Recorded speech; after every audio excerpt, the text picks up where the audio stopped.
கிறிஸ்துவுக்குள் மிகவும் பிரியமானவர்களே, நாம தொடர்ந்து ஒரு துக்ககரமான நேரத்துக்குள்ளதான் இருக்கிறோம்.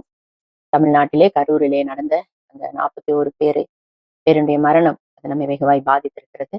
இருந்தாலும் கர்த்தர் தாமே அந்த குடும்பங்களுக்கு ஆறுதலை தருவாராக. தாங்க முடியாத இழப்பு, தாங்க முடியாத துக்கம், தாங்க முடியாத ஒரு நேரம் இது. இருந்தாலும் கர்த்தர் தாமே அவர்களுக்கு ஆறுதலை தரும்படியாக நாம் எல்லாரும் நம்முடைய குடும்பத்திலே ஒரு துக்கம் நிகழ்ந்தால் நாம் எப்படி கண்ணீர் வடித்து ஜெபிப்போமோ அப்படியாக அந்த குடும்பங்களுக்காக ஜெபிக்க வேண்டியது நம்ம மீது விழுந்த கடமையா இருக்கு. ஆமென். பாருங்க, நம்முடைய தன்னை போல பிறனை நேசிக்கணும்னு ஆண்டவர் சொல்லியிருக்காங்க இல்லையா? அப்ப நம்ம தேசத்துல நம்ம நம்ம நம்ம மக்கள், நம்ம தமிழ் மக்கள் குடும்பத்துல ஒருவர், இருவர், மூவரை கூட இழந்திருக்கிறார்.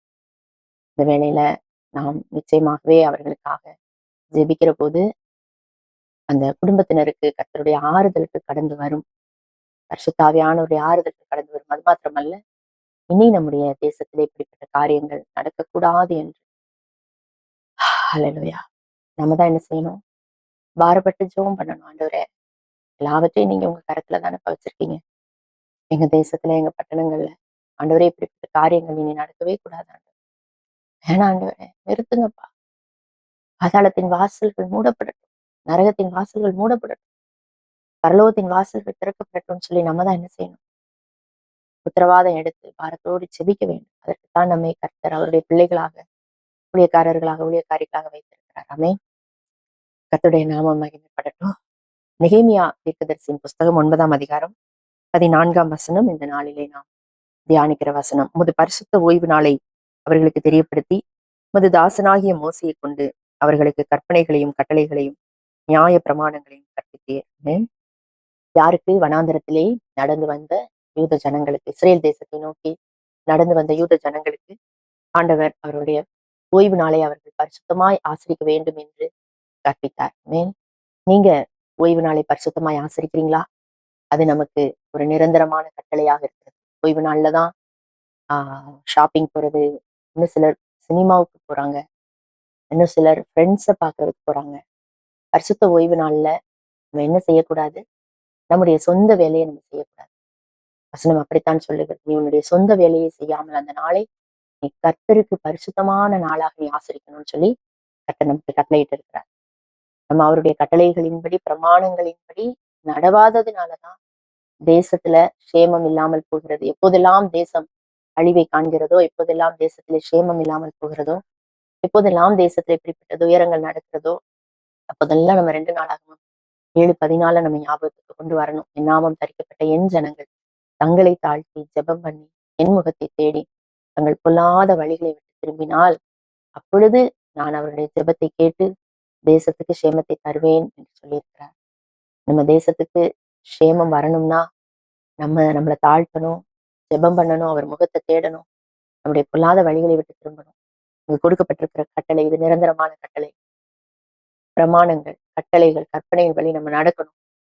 இந்த புதிய ஏற்பாட்டுல 2 கட்டளைகள் தான் வாசிக்கலாம். மார்க் 12ஆம் அதிகாரத்துல அது இருக்கு. 29ல இருந்து வாசிக்கிறேன். கற்பனைகளில் எல்லாம் பிரதான கற்பனை எதுவென்றால், இஸ்ரவேலே கேள், நம்முடைய தேவனாகிய கர்த்தர் ஒருவரே கர்த்தர். உன் தேவனாகிய கர்த்தரிடத்துல உன் முழு இருதயத்தோடும், உன் முழு ஆத்துமாவோடும், உன் முழு மனதோடும், உன் முழு பலத்தோடும் அன்பு கூர்வாயாக என்பதே பிரதான கற்பனை. இதற்கு ஒப்பாயிருக்கிற 2ஆம் கற்பனை என்னவென்றால், உன்னிடத்தில் நீ அன்பு கூறுவது போல் பிறனிடத்திலும் அன்பு கூர்வாயாக என்பதே இவைகளிலும் பெரிய கற்பனை, வேறொன்றுமில்லை என்றார். ஆண்டவராகிய கர்த்தரிடத்துல முழு இருதயத்தோடு, முழு ஆத்மாவோடும், முழு மனதோடும், முழு பலத்தோடும் நம்ம அன்பு கூர்ந்தோம்னா நம்ம என்ன செய்ய மாட்டோம்? நம்முடைய பொல்லாத வழிகளுக்கு நம்ம போக மாட்டோம். இருதயத்தின் விருப்பங்களுக்கு நம்ம போக மாட்டோம். இந்த உலகத்தின் மீது முழு இருதயத்தோடு, முழு ஆத்மாவோடு, முழு மனதோடும், முழு பலத்தோடு அன்பு கூறுகிறவர்களாய் இருந்தோம்னா, அசுத்தம் உள்ளவர்களாய் இருந்தோம் என்றால், சத்தியம் இல்லாதவர்களாய், நீதி இல்லாதவர்களாய், நியாயம் இல்லாதவர்களாய் இருப்போம் என்றால் இந்த கற்பனை நிறைவேற்றவே முடியாது. ஆண்டவரை நம்ம முழு இருதயத்தோடு, முழு ஆத்மாவோடு அன்பு கூறுகிறவர்களாய் இருப்போம் என்றால் நாம் பரிசுத்தம் உள்ளவர்களாய் இருப்போம், நீதி உள்ளவர்களாய் இருப்போம், சத்தியமுடையவர்களாய் இருப்போம். அதே போல நம்மை போல நம்ம பிறரை நேசித்தோம் என்றால், இதைத்தான் மத்தேயுல ஆண்டவர் அழகாய் சொல்லியிருக்கிறார். அந்த வசனத்தை வாசிக்கிறேன். மத்தேயு 7ஆம் அதிகாரம் 12ஆம் வசனம். ஆதலால் மனுஷர் உங்களுக்கு எவைகளை செய்ய விரும்புகிறீர்களோ அவைகளை நீங்களும் அவர்களுக்கு செய்யுங்கள். இதுவே நியாய பிரமாணமும் தீர்க்க தரிசனங்களும். அவ்வளவுதான். மத்தவங்க நம்மள மதிக்கணும்னு ஆசைப்படுறோம். நம்ம மத்தவங்கள மதிப்போம். மத்தவங்க நம்மள நேசிக்கணும்னு ஆசைப்படுறோம். நம்ம மத்தவங்கள நேசிப்போம். ஏதோ கரூரிலே இந்த துயர சம்பவம் நடந்திருக்கிறது. நம்ம வீட்ல நடந்ததாக நினைத்து கண்ணீரோடு கதறி அழுவோம். அவருடைய துக்கத்துல நாம் பங்கு பெறுவோம். அங்க இருக்கக்கூடிய அருகில் இருக்கக்கூடிய அ ச சபைகளிலே இருக்கக்கூடியவர்கள் நேரிலே சென்று அந்த ஜனங்களை விசாரிக்கலாம். அவங்களுடைய அவங்களுக்காக ஜெபிக்கலாம். அவங்க அனுமதித்தார்கள் என்றால் அவர்களுக்காக நாம் ஜெபிக்கலாம். அவருடைய துக்கத்திலே நாம் பங்கெடுக்கலாம். தேசத்துல ஏதோ நடக்குது. எனக்கு அதுக்கு சம்மந்தம் இல்ல. நான் சர்ச்சுக்கு போவேன், வருவேன் என்று இருக்கக்கூடாது. அது உண்மையான அன்பு அல்ல. உன்னிடத்திலே நீ அன்பு கூறுகிறது போல பிறனிடத்திலும் அன்பு கூறுவாயாக. அன்றைக்கு அப்படிதான் அந்த ஆசாரியர்கள், அந்த ஆசாரியனும், லேவியனும் ஒரு மனிதன் சமாரியன் கீழே விழுந்து கிடந்தபோது, கள்ளர் கையிலே அகப்பட்டு அப்படி கிடந்தபோது விலகி சென்றார்கள். நாமும் இப்படி தேசத்துல இப்படிப்பட்ட காரியங்கள் நடக்கும்போது விலகி செல்லுகிறவர்களா இருக்கக்கூடாது. விலகி செல்லுகிறவர்களா இருக்கக்கூடாது. நல்ல சமாரியனைப் போல நம்ம அந்த துக்கத்திலே அவர்களுக்கு ஆறுதல் தருகிறவர்களாய், நம்மால் முயன்ற உதவிகளை அவர்களுக்கு செய்கிறவர்களாய் நாம் இருக்க வேண்டும் பிரியமானவர்களே. அதுதான் கிறிஸ்துவின் அன்பு. உன்னிடத்தில் நீ அன்பு கூறுகிறது போல பிறனிடத்திலும் அன்பு கூறுவாயாக என்றால் அதுதான் அதனுடைய அர்த்தம். இந்த வார்த்தையின் அர்த்தத்தை உணர்ந்து நம் அருகிலே இருக்கக்கூடிய இந்து சகோதரர்கள், இஸ்லாமிய சகோதரர்கள், சீக்கிய சகோதரர்கள் அவர்கள் யாராக இருந்தாலும் அவர்களுடைய துக்கத்திலும் அவர்களுடைய துயரத்திலும் நாம் பங்கு கொள்ளுகிற போது, நாம் அவர்களுடைய ஆறுதலுக்காக ஜெபிக்கிற போது, அவர்களை நாம் ஆற்றி தேற்றுகிற போது, அங்கே கிறிஸ்துவின் அன்பை அவர்கள் அங்கே பார்க்கிறார்கள். உலகம் அன்புக்காக ஏங்கி இருக்கு. உலகம் சுயநலமா இருக்கு. இப்படிப்பட்ட காரியங்களிலே அவர்களை தேற்றுவதற்கு மனிதர்கள் ஒருவேளை இந்த செய்தியின் நிமித்தமாக அநேகர் வந்தாலும் கூட தொடர்ந்து அவர்களுக்கு ஆறுதல் படுத்துவதற்கு யார் இருக்கிறார்கள்? அரசாங்கம் இன்னும் சில கட்சிகள் எல்லாம் மனிதாபிமானத்தின் அடிப்படையில பல நலத்திட்டங்களை அவர்களுக்கு அறிவித்தாலும் தொடர்ந்து அவர்களை ஆற்றுவதற்கும் தேற்றுவதற்குமாக நமக்குத்தான் கர்த்தர் அந்த பலனை கொடுத்திருக்கிறார். அவர்களை விசாரிக்க, அவருடைய துக்கத்துல பங்கு கொள்ள அப்படிப்பட்ட காரியங்களை நாம் செய்கிற போது நிச்சயமாகவே நாம் இந்த கட்டளையை ஆண்டவராகிய இயேசு கிறிஸ்து நமக்கு கொடுத்த கட்டளையை நாம் நிறைவேற்றுகிறவர்களாக இருப்போம். கர்த்தர் நம்மை ஆசீர்வதிப்பாராக. நாம் அவர்களுக்காக ஜெபிப்போம்.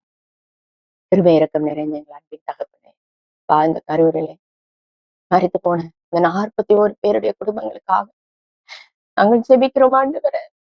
இந்த குடும்பங்களுக்கு என் தகப்பன் ஆறுதலை தரும்படியா ஜெபிக்கிறோம். நம்முடைய ஆறுதல்கள் அந்த குடும்பங்களுக்குள்ளாக கடந்து வர வேண்டும் என்று ஜெபிக்கிறோம் ஆண்டவரே. என்ன செய்வாங்க ஆண்டவரே? சிறு பிள்ளைகளை இழந்திருக்கிறாங்க. அந்த பிள்ளையுடைய குரல்கள் அவங்க காதுகள்ல ஒலித்துக் கொண்டே இருக்குமே ஆண்டவரே. கண்ணீரோடு இருக்கிறாங்க, துக்கத்தோடு இருக்கிறாங்க, வேதனையோடு இருக்கிறாங்க, வியாகுலத்தோடு இருக்கிறாங்க. ஆண்டவரே, நீங்க தான் அவங்களுக்கு எல்லாம் ஆறுதல் கொடுக்கணும். அப்படி ஆறுதல்கள் அவர்களுக்குள்ளாக கடந்து வர வேண்டும் என்று சொல்லி நாங்கள் ஒருமனப்பட்டு ஜெபிக்கிறோம் ஆண்டவரே. அப்படி தேவைகளை சந்திங்கப்பா.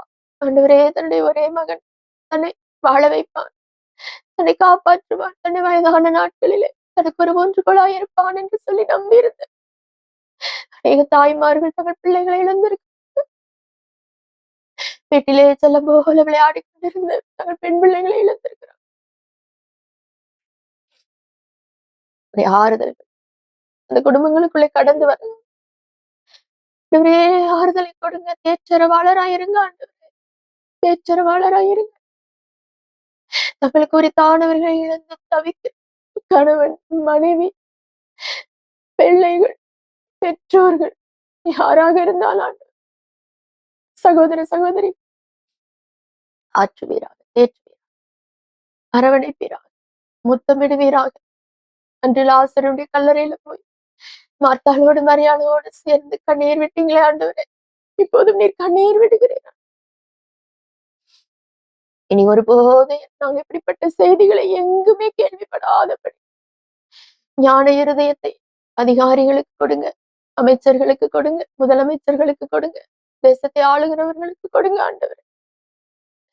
ஆண்டவரே, அவர்கள் ஞானமாய் தேசத்தை ஆளுகை செய்ய கிருபை தாங்க.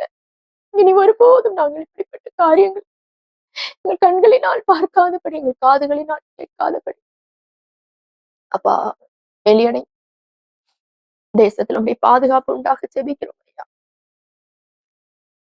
பாதுகாப்பு துதியும் கனமும் மகிமையும் உமக்கே செலுத்துகிறோம். இயேசுவின் மூலம் ஜெபம் கேளு எங்கள் நல்ல பிதா.